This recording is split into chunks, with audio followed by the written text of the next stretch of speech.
रखे गए उन पर कानून कौन बनाएगा?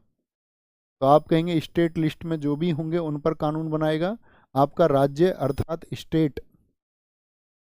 और तीसरी सूची क्या बोलेंगे? तीसरी रखी गई आपका समवर्ती सूची, थर्ड समवर्ती सूची। कहाँ से लिया था हमने समवर्ती सूची को? कल की क्लास में मैंने आपको बताया था, जरा आंसर करें। तो जो समवर्ती सूची अर्थात कॉन्करेंट लिस्ट है, याद है थर्ड मतलब ट्रे, ये हमने ऑस्ट्रेलिया के संविधान से लिया, कॉन्करेंट लिस्ट। अब इस पर कानून कौन बनाएगा? तो आप बोलोगे केंद्र और राज्य दोनों, यानी कि both the central and state.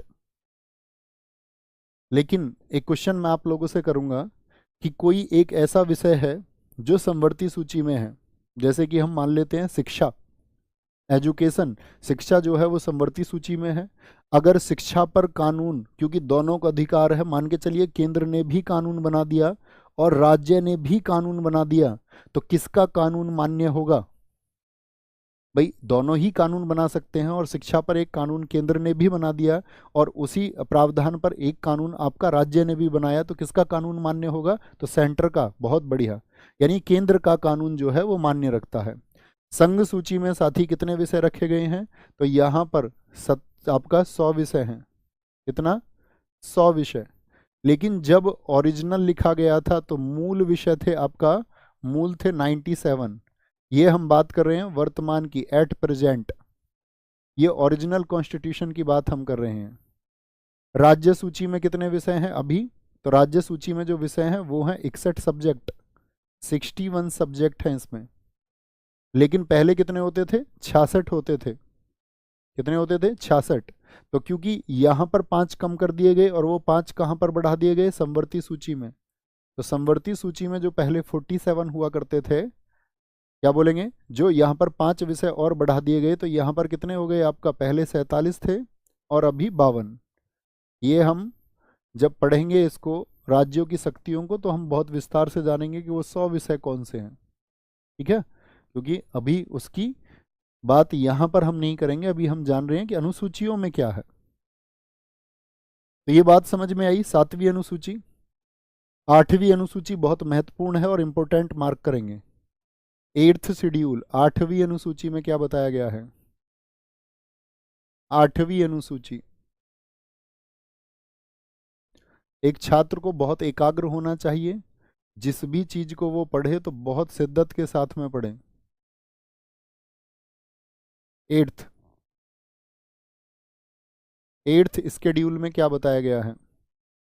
इसमें बताया गया है संविधान द्वारा मान्य प्राप्त भाषाएं, या हम कह सकते हैं संविधान द्वारा मान्य भाषाएं। कितनी भाषाएं हैं जो संविधान द्वारा मान्य हैं?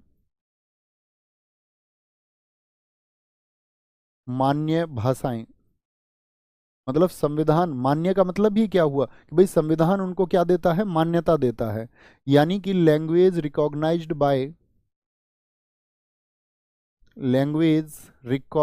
Bye constitution. तो जब हमारा संविधान लागू हुआ था 26 जनवरी 1950, तब कितनी भाषाएं थी? तो मूल भाषा जो थी वो 14 थी। याद रख लेना, जो ओरिजिनल लैंग्वेजेस थी उस टाइम पे आपका, तो मूल भाषा थी आपका कितनी? 14। अब 14 कौन कौन सी थी? और अगर मैं बात करूं वर्तमान में भाषा कितनी है? 8 बढ़ गई भैया। वर्तमान भाषा जो है जिनको मान्यता प्राप्त है, तो आप कहेंगे वर्तमान हो गई है 22।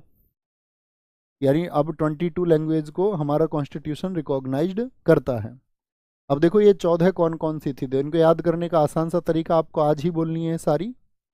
तो सबसे प्राचीन भाषा कौन सी है हमारी? आदि जननी, जिसको सब भाषाओं की माता कहा जाता है, संस्कृत। क्या बोलोगे? संस्कृत। और उत्तर भारत में ऊपर से शुरू करें, कश्मीरी।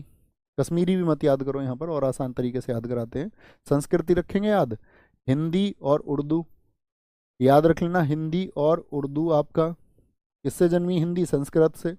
अब कुछ स्टेट के नाम पर याद रखो जो भाषाएं, गुजरात के नाम पर गुजराती, कश्मीर के नाम पर कश्मीरी। क्या बोलेंगे? कश्मीर के नाम पर कश्मीरी, उड़ीसा के नाम पर उड़िया। सोचो जो स्टेट के नाम से हैं, उड़िया। पंजाब के नाम पर पंजाबी, पहले उत्तर भारत की सोचनी है, शर्त ये है, पंजाबी। और पूर्वोत्तर भारत में सोचिए फिर आपका, इसके बाद में बांग्ला, और बांग्ला के बाद में आपका असम से असमिया। असमिया कितनी भाषाएं हुई, बोलेंगे भी साथी कितनी भाषाएं हुई आपका?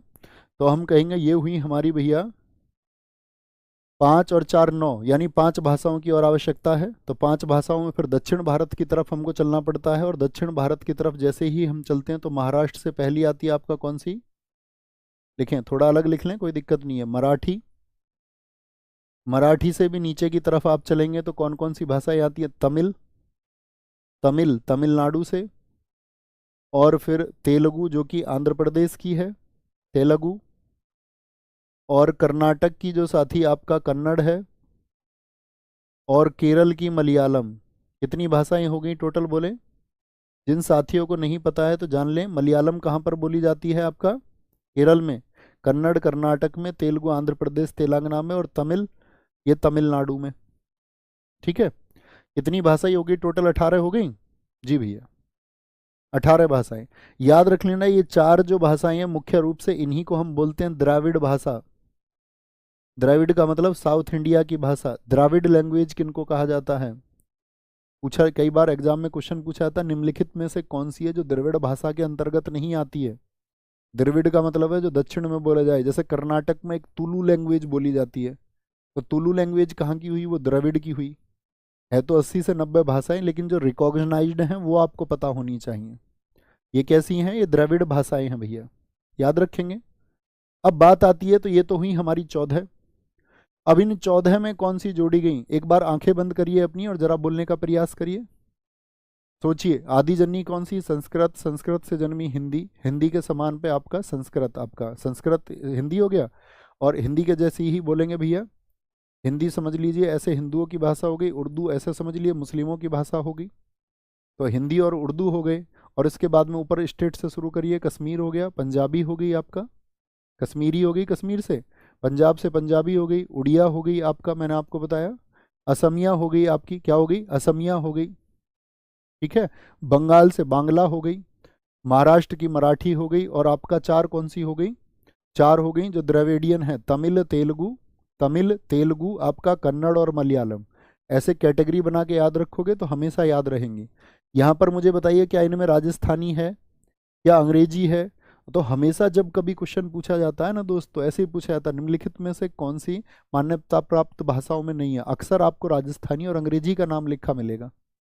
ओके, तो यहाँ पर हम बोलेंगे भैया 8 कब जोड़ी गई आपका, तो 8 में जोड़ी गई आपका, याद रख लेना, 21वां संविधान संशोधन हुआ, 21वां कॉन्स्टिट्यूशनल अमेंडमेंट 1967 में, इससे जोड़ा गया सिंध क्षेत्र की जो सिंधी है, सिंधी। 21वां कॉन्स्टिट्यूशनल अमेंडमेंट अर्थात संविधान संशोधन। इसके बाद में दोस्त आपका 71वां कॉन्स्टिट्यूशनल अमेंडमेंट हुआ, वो हुआ आपका कब, 1992 में। इसमें जोड़ी गई नमक। नमक का मतलब क्या है, नमक का मतलब है नेपाली, मणिपुरी और कोंकणी। कोंकणी जो गोवा में बोली जाती है, कोंकण क्षेत्र में, कोंकण क्षेत्र कहाँ पर है, पूछा कोंकणी बोली कहाँ पर बोली जाती है, तो क्या बोलेंगे, गोवा में बोली जाती है जी। और इसके बाद में आपका 92वां संविधान संशोधन, 92वां जो कॉन्स्टिट्यूशनल अमेंडमेंट हुआ जो 2003 का है, 2003 का, तो उसमें कितनी भाषाएं जोड़ी गई थी, कुल 4। महेंद्र सिंह धोनी का बल्ला, क्या बोलेंगे, मैथिली, एम से मैथिली, मैथिली संथाली, मैथिली संथाली, डोंगरी कश्मीर वाले क्षेत्र में, और असम की बोडो, डोंगरी और बोडो।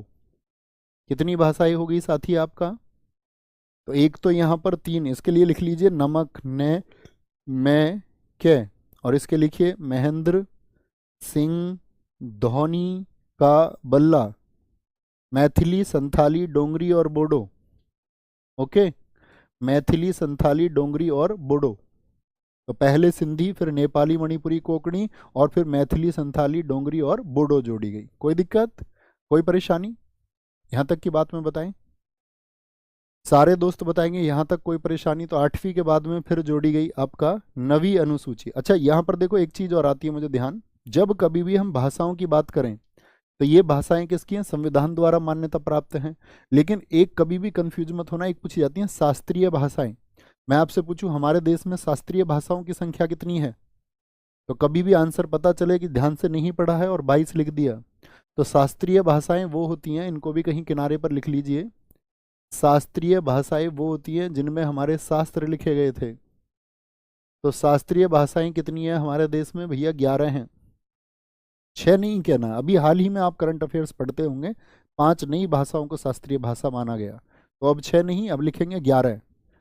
इसमें पूछा जाता है सबसे पुरानी जो शास्त्रीय भाषा है वो कौन सी है, तो बोलेंगे तमिल।